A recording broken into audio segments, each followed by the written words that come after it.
دو بھائی تھے، دونوں میں آپس میں جھگڑا ہو گیا، تعلقات ختم ہو گئے، آنا جانا رشتہ داری عزیزداری ترک ہو گئی۔ اب ایک اٹھا اپنے لڑکے کی شادی کرنے کے لیے، ایک بھائی اٹھا اپنے لڑکے کی شادی کرنے کے لیے۔ اب اس نے سوچا سب آئیں گے، پورا خاندان آئے گا، پوری برادری آئے گی، انڈیا والے رشتہ دار بھی آئیں گے، اور یہ بھائی صاحب لڑے بیٹھے ہوئے ہیں، ہم تو شادی میں بزی ہوں گے، جو آئے گا وہ ان کے یہاں جائے گا ضرور۔ ابھی جو ہم سے رشتہ ہے وہی ان سے رشتہ ہے، جو ہمارا بھائی ہے وہ ان کا بھی بھائی ہے، جو ہمارا بھتیجا ہے وہ ان کا بھی بھتیجا ہے، جو ہمارا چچا ہے وہ ان کا بھی چچا ہے، جو ہماری بہن ہے ان کی بہن ہے، جو ہماری بھاوج ہے وہ ان کی بھاوج ہے۔ تو جو آئے گا وہ یہ تو ممکن نہیں ان کے آنا جائے۔ ہم تو شادی میں بزی ہوں گے، کھلائیں گے بھی ہم ہی، پلائیں گے بھی ہم ہی، رکھیں گے بھی ہم ہی، اور وہ آرام سے بیٹھے ہوں گے، وہ اپنی سب کہیں گے، ہم کہہ نہ پائیں گے۔ سارا خاندان انہی کی واہ واہ کر کے جائے گا، ہم کو سب گالیاں دیں گے کہ یہ تو بڑی مصیبت ہے۔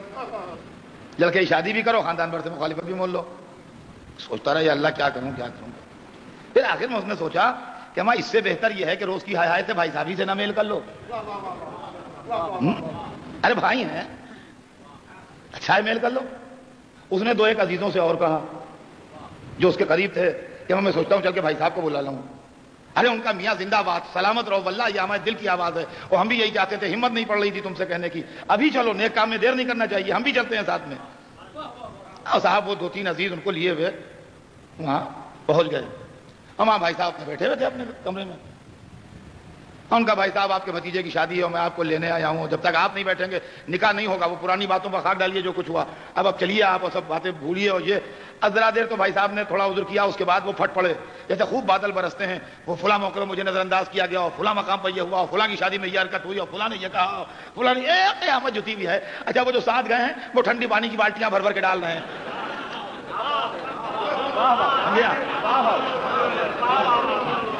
اور بھائی اس میں تو ہم گواہ، اس میں ان کا قصور نہیں، وہ فلاں کی شہرات تھی، وہ فلاں کی بیوی، وہ اس کی حرکت تھی، یہ بے خبر تھے بالکل اس سے، ان کو تو بعد میں نے بتایا ہے۔ غلط یہ کہ وہ سب خیر وہ خوب گھٹا برسی اس کے بعد مطلب صاف ہوا۔ اب اس کے بعد بھائی صاحب نے کہا کہ اچھا بھائی، اچھا ٹھیک ہے، میں انشاءاللہ دیکھو چلا آؤں گا، میں اب تھوڑا نرم پڑے ان کا میں معافی مانگتا ہوں، میں ہاتھ جوڑتا ہوں، بس یہ سب موقع ہوئے۔ اچھا بزرگوں کی روحوں کا بھی حوالہ ہوتا ہے ایسے موقع پر، ہاں سمجھے آپ، ایسے موقعوں پر بزرگوں کی روحوں کا بھی ریفرنس بہت کام دیتا ہے۔ خیر وہ سب بھی ہوا، سمجھے آپ۔ اس کے بعد انہوں نے کہا اچھا بھائی میں چلوں گا۔ ارے ان کا بھائی صاحب چلوں گا کیا، بس آپ چلیے، ہم آپ کو لینے آئے، وہاں سب انتظار میں ہیں۔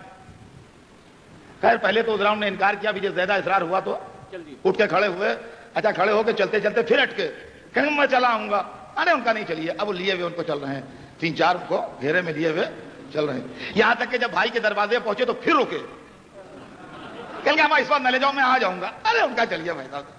اچھا وہ سب ان کو لیے ہوئے گھر کے اندر۔ اچھا کوئی غیر تو تھے نہیں، تھے تو بھائی ہیں، لہذا وہ بھاوج آ گئی، انہوں نے کوئی مذاق کا جملہ کہہ دیا، منہ میں مٹھائی کی ڈلی دے دی، بھتیجیاں آ کے گلے سے لگ گئیں کہ چچا ابا آپ کے بغیر اچھا نہیں لگ رہا تھا، ادھر سے بانجی دوڑ کے آ گئی کہ ارے ماموں آ گئے، سمجھے آپ، ادھر بہن آ گئی، انہوں نے کہا ارے بھیا تم بس اب ہم شادی میں دل سے شریک ہوں گے، اور یہ ہوگا تم آ گئے تو لے لیجیے۔ وہ کوئی غیر تو تھا نہیں ان کے لیے، نہ کوئی نبی تھا ان کے لیے، وہ آن کے بیٹھ گئے 2 منٹ کے اندر سب معاملہ، وہ اپنے کھانا لاؤ، شربت لاؤ، مٹھائی لاؤ، چائے لاؤ، ناشتہ لاؤ، قصہ ختم ہو گیا، بھائی صاحب راضی ہو گئے۔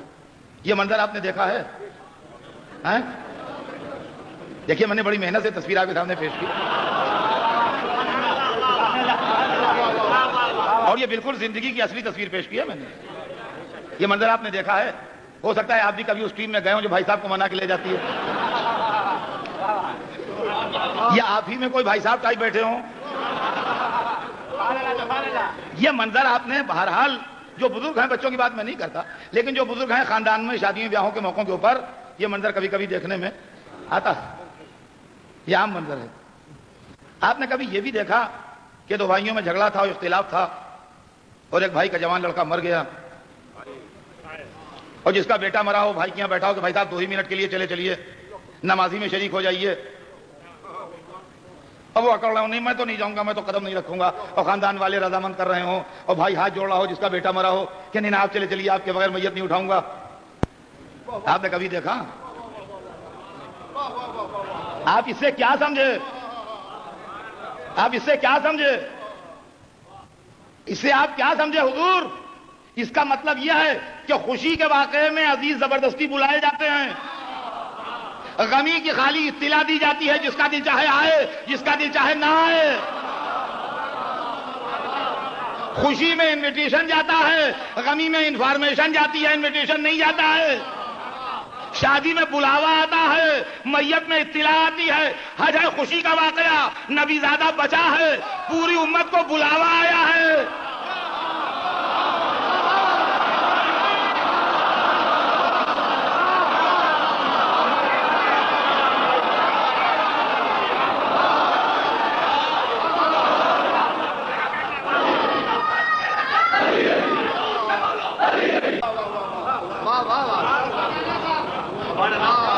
شادی میں ہمیشہ بلاوا آتا ہے، بغیر بلاوے کے نہیں جاتا شادی میں۔ غمی کا اعلان مسجد کے لاؤڈ اسپیکر سے ہو جاتا ہے، بھولا صاحب کا انتقال ہو گیا، میت اتنے بجے اٹھے گی، جس سے تعلقات ہے جائے گا، جس سے تعلقات ہے نہیں جائے گا۔ شادی کے ولیمے کا اعلان کبھی مسجد کے لاؤڈ اسپیکر سے نہیں ہوتا، جس کے پاس کارڈ آیا ہے، بلاوا آیا ہے، وہ جائے گا، مسجد کے لاؤڈ اسپیکر سے نہیں اعلان ہوگا کہ فلاں کے آج لڑکے کا ولیمہ ہے، حضرات 8 بجے کھانا کھانے آ جائیے گا۔ یہ کبھی نہیں ہو تو بدتمیزی مانی جائے گی، ایک آدمی نہیں جائے گا اس اعلان پر، وہ ہم ان کے پلاؤ کے بھوکے ہیں۔ معلوم ہے ہمیشہ خوشی میں بلایا جاتا ہے، غمی میں اطلاع جاتی ہے۔ محرم واجب نہیں ہو سکتا اپنی نوعیت کی وجہ سے، اس لیے کہ یہ غمی کا واقعہ ہے۔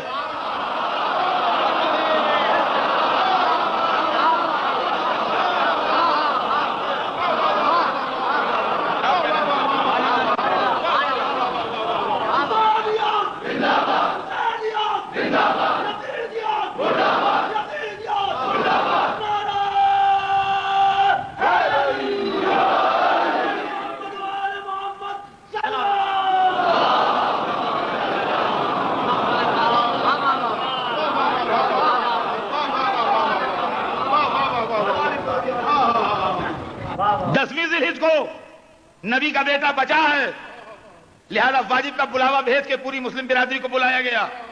10ویں محرم کو نبی کا بیٹا شہید ہوا ہے، محرم کا چاند نکل کے اطلاع دے گا، جس کا دل چاہے آئے، جس کا دل چاہے نہ آئے۔ مگر ایک بات سنیے، میں نے جو مثال دی بھائی صاحب کی، اس مثال میں یہ ہے کہ بھائی راضی ہو گئے اور آ گئے۔ کبھی ایسا ہوتا ہے کہ اختلافات اتنے گہرے ہوتے ہیں کہ وہ گئے بھی، انہوں نے معافی بھی مانگی، عزیزوں نے خوشامد بھی کی، مگر وہ اتنے بگڑے ہوئے تھے کہ وہ نہیں آئے، اور جانے والے مایوس واپس ہو کے چلے آئے۔ اس کی بھی مثالیں ہیں، ایسے بھی کیسز ہیں کہ کوشش ہوئی مگر کامیابی نہیں ہوئی، خلیجیں اتنی گہری تھیں اور اختلافات اتنے زبردست تھے کہ وہ نہیں پاٹے جا سکے۔ ان دونوں بھائیوں میں تعلقات اور بگڑ جائیں گے، اور خراب ہو جائیں گے، میل کے امکانات اور گھٹ جائیں گے، مگر ہمیشہ کے لیے فنا نہیں ہوں گے، ہمیشہ کے لیے فنا نہیں ہوں گے۔ لیکن ایک بھائی کا بیٹا دفن ہو گیا اور دوسرا بھائی نہیں آیا، تو اب محشر میں بھی ان دونوں بھائیوں میں ملاقات ہونا مشکل ہے۔ عزیزان گرامی، اگر حج میں نہیں گئے تو امکان بخشش کم ہو جائے گا مگر فنا نہیں ہوگا، لیکن اگر محرم میں نہیں آئے تو محشر میں بھی محمد کی صورت میں دیکھو گے۔